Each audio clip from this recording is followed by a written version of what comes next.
What are the 5 competencies of emotional intelligence? I'm Shawn Kent Hayashi. I'm an executive coach, and I help leaders develop the capacity, the skill of emotional intelligence. Please subscribe to our channel and give us a thumbs up.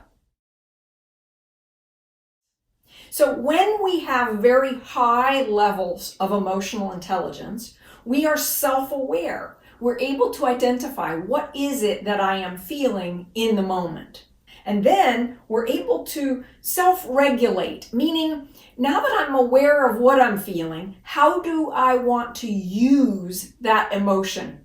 Just because I'm feeling angry in the moment does not necessarily mean that I need to signal to others that I'm angry. What it means is I need to process myself through that feeling and figure out how I want to use my emotional guidance system. What's the right action? So the competencies of emotional intelligence: self-awareness, then self-regulation. After I've got those 2 in place, then I can start to look at motivation. So when we become emotionally intelligent, we start to do more of what motivates us. You see, we're able to identify what triggers me into love, joy, and hope, the top of the emotions ladder.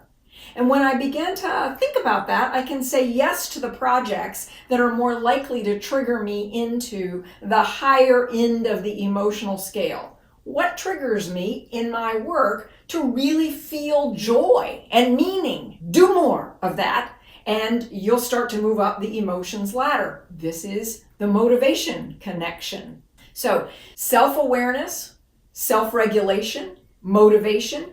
Next has to do with my ability to understand what other people might be feeling and experiencing in the moment. We could call this social awareness, we could call this empathy, but once I begin to really understand my own emotional framework, then I can begin to understand other people's emotional framework as well, and I can start to be a resource to them.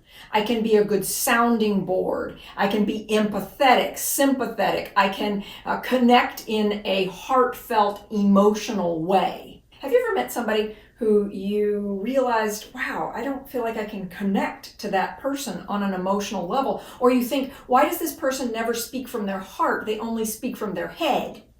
Well, that's what's going on. If we don't have that awareness, what am I feeling in the moment? How do I want to use that emotion? And then what motivates me? What inspires me? It's very hard for us to be able to inspire others or connect in an emotional way with others. And then finally, we've got the ability to bring a group of people together, get them focused on common goals, a common vision, and moving forward towards that. So we could call that social skills. We could call that the ability to build a high-performing team. And this is where we don't get stuck in problems. Instead, we become solutions-oriented.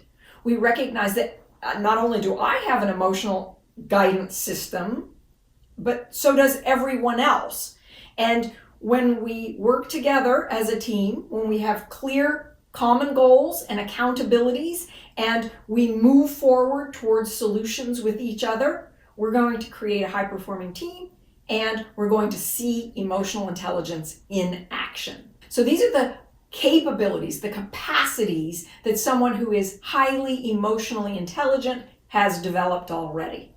If you would like a deeper dive into understanding self-awareness, self-regulation, the competencies of emotional intelligence, then I recommend my book, How to Improve Your Emotional Intelligence at Work and in Relationships. You'll find a lot more content here. You'll also find a learning journal built into the book that will guide you through the questions to ask yourself to uncover your own experiences and to learn from your experiences.